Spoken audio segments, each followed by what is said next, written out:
تو کی رفتی از برم، هوسای دل شکست. تو نکردی باورم، به دلم غصه نشست.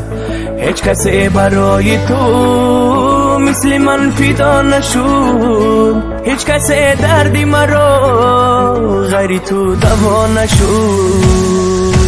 بیا که من و تو از همی جدایی، خسته و اسیریم بجویم رهایی. با امید دیدار سری راهی تو یار، هنوزم انتظار که شاید می آیی.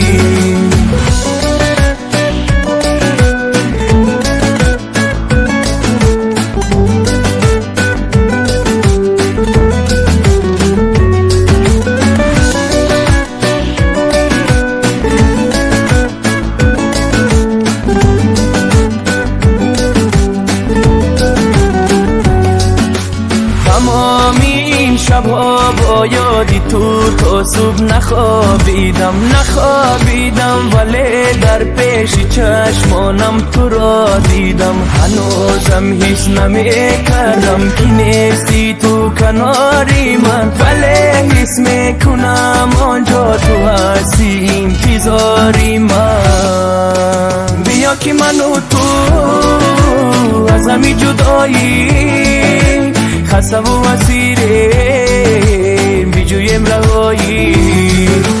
با امید دیدار سری راهی تو یار، هنوزم انتظار که شاید می آیی.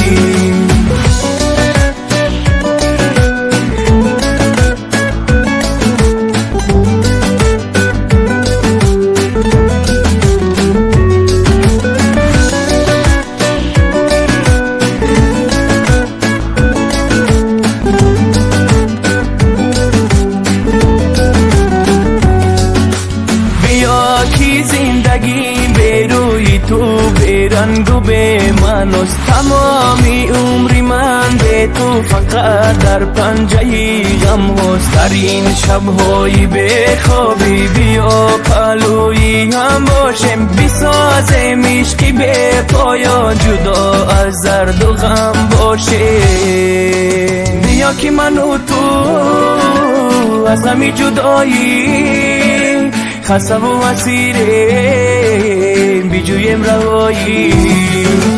با امید دیدار سری راهی تو یار، هنوزم انتظار که شاید می آیی.